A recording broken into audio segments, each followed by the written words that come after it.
बिस्मिल्लाहिर्रहमानिर्रहीम। अस्सलामुअलैकुम। मुअज़्ज़िज़ नाज़रीन करम, आप सब साथियों ने ईद उल अज़हा के हवाले से एक अमूमी एतराज़ अक्सर लोगों से सुना होगा कि ईद उल अज़हा पे इतने लाखों करोड़ों रुपए खर्च करने से बेहतर है कि गरीबों और यतीमों की कफालत की जाए वगैरह वगैरह। इस वीडियो में मैं आप सब साथियों के साथ इसका अक्ली जवाब दलील के साथ डिस्कस करूँगा।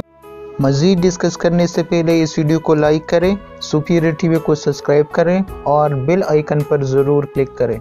ईद उल अज़हा पर एक अंदाजे के मुताबिक 4 खरब रुपए से ज्यादा का मवेशियों का कारोबार होता है। तकरीबन 23 अरब रुपए कसाई मजदूरी के तौर पर कमाते हैं। 3 अरब रुपए से ज्यादा चारे के कारोबार वाले कमाते हैं। पाकिस्तानी कारोबार की दुनिया में सबसे ज्यादा बड़ा कारोबार ईद पर होता है। गरीबों को मजदूरी मिलती है, किसानों का चारा फरोख्त होता है, देहातों को मवेशियों की अच्छी कीमत मिलती है। अरबों रुपए गाड़ियों में जानवर लाने ले जाने वाले कमाते हैं। बादजा गरीबों को खाने के लिए महंगा गोश्त मुफ्त में मिलता है। खाने कई 100 अरब रुपए में फरोख्त होती है। चमड़े की फैक्ट्रियों में काम करने वालों को मजीद काम मिलता है। ये सब पैसा जिसने कमाया है वो अपनी जरूरियात पर जब खर्च करते हैं तो न जाने कितने खरब रुपए का कारोबार दोबारा होता है।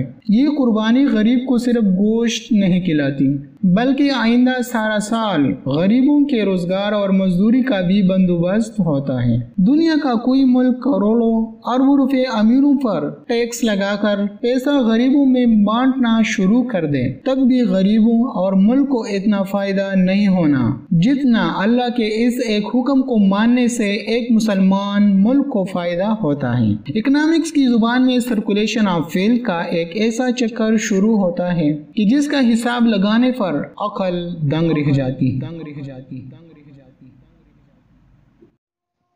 दोस्तों, सुपीरियर टीवी को सब्सक्राइब करना ना भूलें। इस वीडियो को शेयर करें और कमेंट बॉक्स में अपने राय का इजहार जरूर करें।